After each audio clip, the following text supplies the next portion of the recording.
За мэдээлэл анхдагч бодит их сурвалж нэггүй юм байна. Манай улсны хүн амын талаас илүү хувь буюу 54% нь амжиргааны түвшин доогуур гэсэн судалгаа гарсан байдаг. Манай улс ердөө баян ядуу гэсэн хоёр түвшин л хуваагдсан. Дунд давхарх гэж байхаа байсан. За тэгвэл ядуурлаас гарах энэхүү арга замыг иргэд хэрхэн харж байгаа талаар иргэдийн байр суурийг та бүхэндээ хүргье.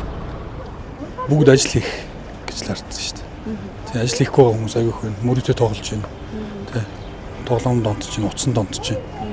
Тэ ямарсан ажил хийх бас боломжийг гаргаж өгөх хэрэгтэй байна төр засгаас тэ. Бүх жижиг донд үйлдвэрлэлээ дэмжихгүйгээр татвараар дарамтлчихлаар хүмүүс босхгүй байна л та. Тэгээ ажлын байр гаргаж өгөхгүй болохоор хүмүүс ажил хийхгүй ажил болдог. Цалингаа болоод ажиллаа хийхгүй байна. Тэр нэг юм цикл дотор орчвол тэрнээс гарч чадахгүй юм. Тэгж л харж байна. Ажлын байрыг бүтээгтэй байх хэрэгтэй. Тийм, доктортой. Тийм, жижиг компаниуд сая ковид гэл ихэнх компани дампуурч байна. Тэгэл нэг компани дампуурахад хэдэн өрх ажилгүй орлогогүй болж байгаа лээ тий. Тэрийг бас төр засаг нь ингээд дэмжихгүйгээр ингээд улам татвараар дарамтлал. Мэдгүй яг яах гэдэг юм бэ тийм мухай болчиход байгаа болохоор хүмүүс ажлыг сонирхолчгүй байна. Тэгээд дээрэс нь халамж өгөөд тий хавтгааруулад байна шүү дээ. Хүн болгон л мэдээд байгаа юм чимээгүй болгох тийм. Түүнийхэн төлөөл одоо сэтгэлтэй асуудал гаруулдаг л их хурлдаад гаруул түүнийхэн төлөө гэсэн сэтгэлтэй асуудал гаруулдаг л юм сайжрах багт. Одоо энэ ядуурлаас гарна гэвэл энэ юмныхаа үннийг ядаж нэг өсөлтийн зогсоомор байна шүү дээ. Энэ амар өндөр үнэтэй 1000 цалин нэмээ яах юм. Өмнөх нь уsul үн улам өсөөл яхаар чинь дөндөө цалин нэмэл аваад идэг. Яг тэр үндэ таарж байгаа байхгүй юу? Тийм учраас энэ одоо дээгүүрээ мэддэг хүмүүс нь бол ийм л юм хиймээрээ гэж бодож байна. Миний хувьд бол тэр орж иж байгаа бараа таваарда яавал юмных нь үнийг өсөхгүй байдгийн те. Тэр тал дээр л явал ард түмэн бидэнд амьдрал бас хэрэг болмоор дээ шүү. Тийм.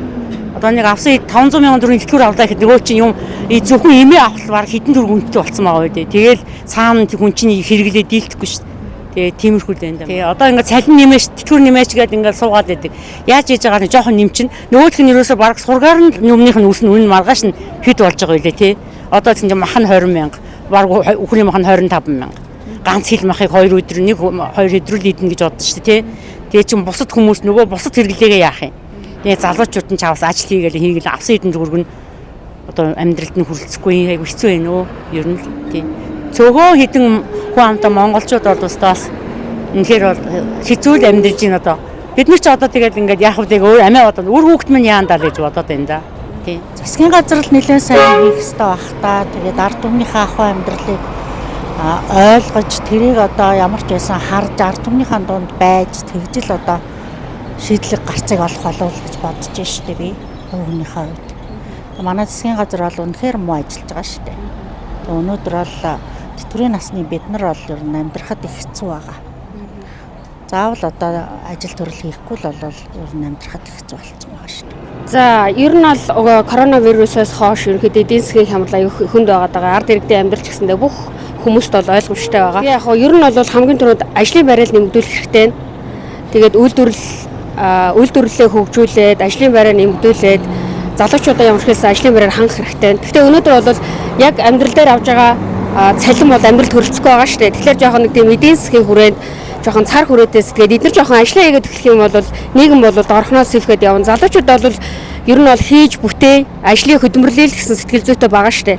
Тэгэхээр ер нь бол ажлын байраар сайхан хангаад өгмөр байна л гэж хэлмээр байна да. Тийм. Тэрнийг одоо энэ дээр байгаа дарамнууд мэддэг байх та. Бид нар энэ хурал тарж өөрчлөгдөхгүй бол итгэрээд хаалга байна. Энэ төр засгийн удирдлагуудын буруу шүү дээ. Чинь юугийн төсөв мөнгөө зөв зарцуулж юу яж чадахгүй нь өөрсдөө идэж уугаал ард түмэн яаж байна. Туйлдээ орцсон биз дээ. Тэтгэврийг хөгжүүл юугаараа амьдрах юм. Тэтгэврийнхээ мөнгийг нөгөө им тариандаа өвчин. Тэгээ юугаараа хоол авч идэх вэ тэр улсууд. Гэтэ ингээ хитрхи халамжийн бодлого явуулсан санагдаад идэг. Ингээд аль ч улсад ингээд ямар нэг юм үн өсөж байгаа штэ. Гэтэ эргээд энэ нөгөө нэг одоо үнээ ингээд дийлхээр одоо хэмжээний одоо ард иргэд өөрсдөө орлоготой байх хэрэгтэй. Тэгэхээр одоо эдийн засаг дээр илүү анхаарах хэрэгтэй байх гэж бодож байна. Тэрнээс үнийн буулгаад бол угаасаа ард иргэдийн одоо авж байгаа цалин хаанаач хүрхгүй байгаад штэ. Тэгэхээр ер нь бол нөгөө үн буулгана гэхээсээ илүүтэйгээр одоо одоо орлогын түвшинд нь анхаарах ч юм уу те. Тэгээ бас ажилгүй иргэд айгүйх шүү дээ. Ажил одоо нөгөө цалингаа голж байгаа хүмүүс ерөөс ажлын байр байхгүй байгаа биш зүгээр хүмүүс айгүйх ажиллах болж байгаа ерөөс цалингаа голж байгаа учраас ажилгүй л айгүйх бий болоод байгаа. Юм тэгж бод. Тэгэл гадагшаа хүмүүс яваад байгаа ч ерөөс л тийм бүх юм ерөөс орлоготой л холбоотой юм шиг санагдаад байгаа шүү. Одоо байгаа ажлын байран дээрээ ажиллаж байгаа хүмүүсийн одоо нөгөө нэг цалин айгу бага учраас тэгээд ажил хаялт бий болж гин ажлын байр айгу ингэ сул байгаа тийм юмнууд айгу их гарч байгаа юм шиг санагдаад байгаа.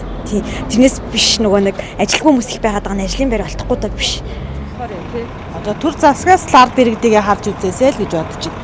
Би ч өөрөө хуваарь бизнес эрхэлдэг хүн. Тэ ер нь чанга байна шүү дээ. Төрөөс мөрөөс өндөртөө худалдаа авалт муута.